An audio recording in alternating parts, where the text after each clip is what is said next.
povo do Lesson Team 7 Day, tudo bom com vocês? E aí, meu povo do Lesson Team 7 Day, tudo bem, meu povo? Vamos então passar mais uma super lição para vocês. Oremos. Senhor nosso Deus e Pai querido, importa que o Senhor cresça e nós diminuamos. Que o Senhor derrame sobre nós teu Santo Espírito, Pai, que tudo seja feito para a honra e glória do teu santo nome. Por Jesus. Amém! Amém! Tudo bem, meu povo? Mais uma vez, a lição que já está terminando esse ano é o do quarto trimestre, a lição número 4. Nossa prezada Daniela, qual é a lição? Título, Daniela. Mudando de atitude. Mudando de atitude, né? Quem sabe mudando de atitude, as coisas mudam para o teu lado. Vamos ler, então, o texto-chave. Samuel disse a toda a nação de Israel: se vocês querem voltar-se para o Senhor de todo o coração, livre-se então dos deuses estrangeiros e das imagens de Astarote. Consagrem-se ao Senhor e prestem culto somente a Ele, e Ele os libertará das mãos dos filisteus. Meus amados e meus irmãos, não se enganem. O que o homem plantar, ele vai Colher. Não se zomba de Deus. Deus, um Deus tardio em irar-se, um Deus de misericórdia, um Deus de compaixão, mandou vários avisos, várias advertências lá o povo de Israel, e o povo estava em idolatria. E quem era um dos principais causadores que dava essa influência má para todo o povo? Hofni e Finéias. E também quem era o culpado de todos? Eli, que era pai, Foi né? complacente e permitiu. Por ele ser tão complacente, por ele não querer guerra com os filhos, não querer discipliná-los porque estava fazendo coisa errada. Impor limites. Impor limites. Saber que nessa vida, meus amados, nós temos que viver sobre regras, sobre mandamentos, para que a vida seja feliz, porque senão se torna uma anarquia, se torna um caos. Já pensou você viver, sair no trânsito sem um semáforo, sem uma regra de trânsito? Pensem no tanto de acidente e o quanto sua vida correria riscos. Por isso que às vezes nossos pais nos dão limites, nos dão regra para viver em casa, nos dão disciplina quando é preciso, mas Eli deixou as coisas correrem soltas. E o que aconteceu, meus irmãos? O que aconteceu foi o seguinte: o povo caiu em tamanho pecado, em apostasia, que olha só o que eles fizeram. Eles inventaram, sem pedir conselho de Deus, de ir para a guerra. No primeiro momento perderam 4.000 homens.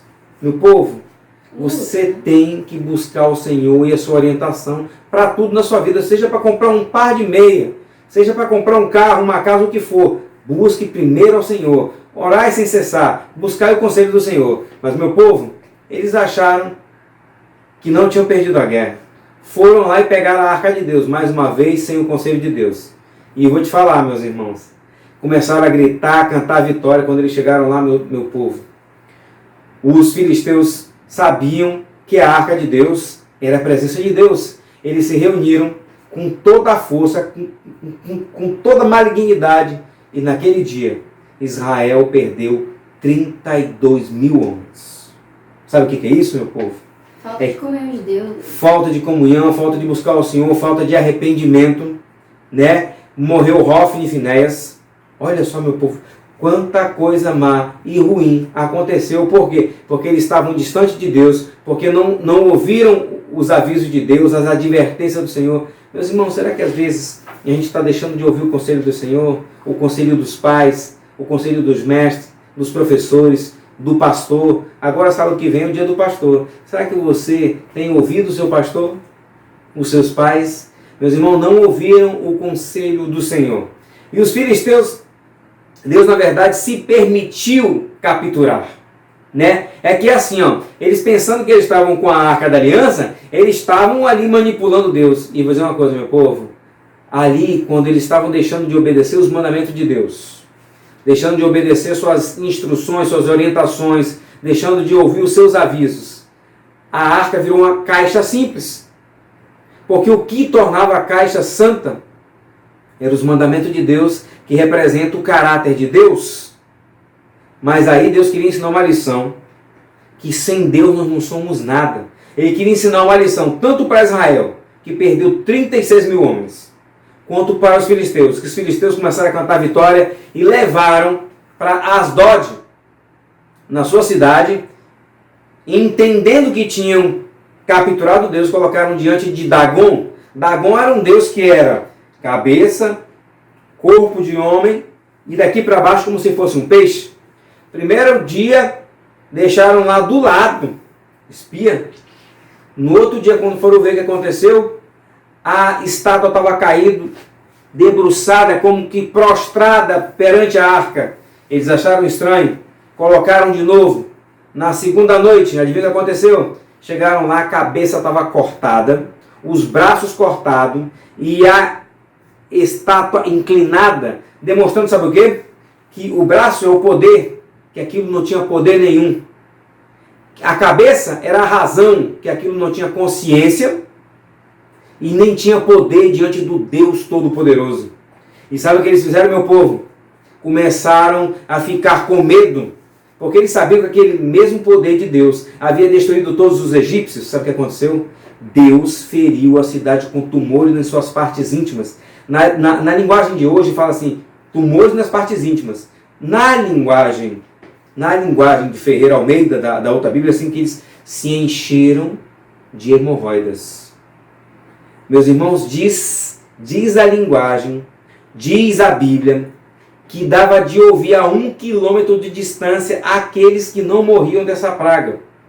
Meus irmãos, com Deus não se brinca.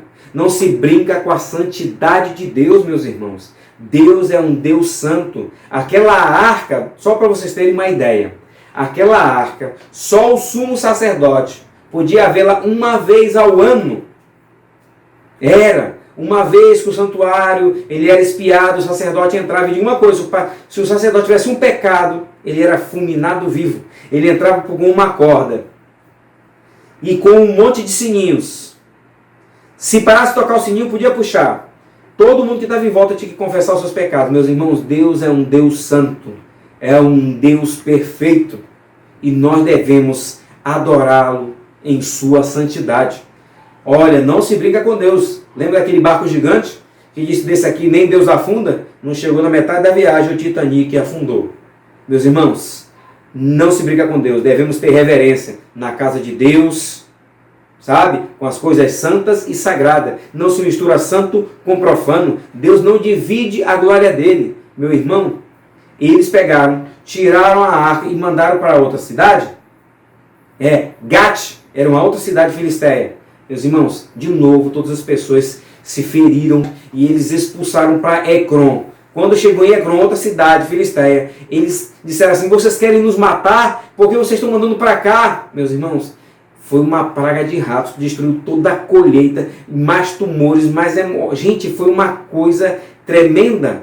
E em vez de eles reconhecerem o Deus Todo-Poderoso, eles fizeram o seguinte, eles colocaram a arca numa carroça com duas vacas que nunca tinham sido colocado no jugo, que tinha acabado de ter os seus filhotes. E eles disseram assim, se foi Deus que fez tudo isso, essas vacas vão sozinha para a próxima cidade, que é Bet-Semes, que é uma cidade dos israelitas. Mas se não foi tudo coincidência. Meus irmãos, eles colocaram ali ofertas de culpa, 5 ratos de ouro, representando os 5 reis filisteus e 5 tumores de ouro.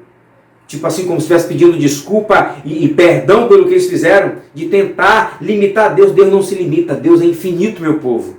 Deus é todo poderoso. Meus irmãos, diz que quando eles colocaram a arca, as vacas saíram mugindo até Bet-Semes, ou seja, diz que anjos acompanhavam aquela arca. Só que quando chegou lá em Bet-Semes, a carroça parou perto de uma rocha e ali eles sacrificaram as 2 vacas. Só que aconteceu o seguinte, o povo não levou a sério a santidade da arca. Aquela arca, como eu disse, ninguém mexia, só um sumo sacerdote. Diz que eles foram mexer e abrir a arca por curiosidade, com falta de respeito, com falta de reverência. Sabe o que aconteceu? Morreram 70 pessoas naquele dia. Meus irmãos, Deus é um Deus santo. Olha, quando nós estamos na igreja, nós devemos manter a nossa boca calada, reverenciar Deus com todo respeito. Assim como a gente deve honrar pai e mãe, nós devemos honrar e ainda mais, adorar a Deus, meu povo. Sabe? E aí, aquela arca foi mandada para o profeta Samuel, e lá sim, ela foi tratada com todo respeito, com toda a santidade que é merecida, porque ali representava a Deus. Meus irmãos, o povo precisou passar por um reavivamento, o povo precisou passar por um arrependimento sincero. Deus sempre usa de misericórdia. O povo filisteu poderia ter se arrependido, mas preferiu tirar a presença de Deus. Meus irmãos, sabe o que foi que aconteceu? Eles souberam que a arca chegou até Samuel. Eles resolveram fazer um ataque.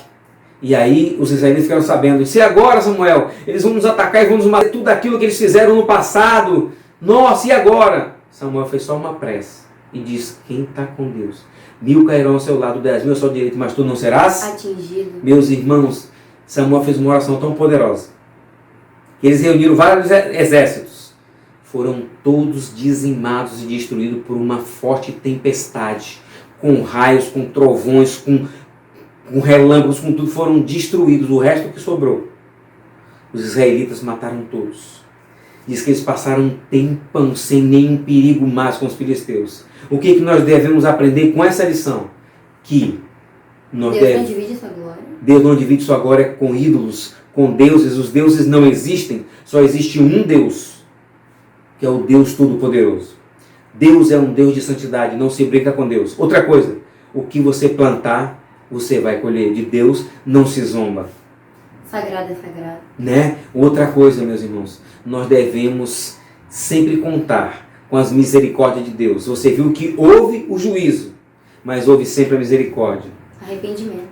Quando você se arrepende, Deus te aceita de volta. A nação israelita se arrependeu. Deus voltou com a sua arca e Deus os livrou para sempre. E assim Deus quer te livrar do pecado. Se você se arrepender e confessar os seus pecados, Deus é fiel e justo para te perdoar todos os seus pecados. Nós possamos nos arrepender, tratar Deus com seriedade, na sua santidade. Ele pode te salvar. Ele nos deu o seu Filho único, para que todo aquele que nele crê não pereça, mas tenha vida eterna. Espero ter ajudado todos vocês, meu povo. Tchau! Tchau!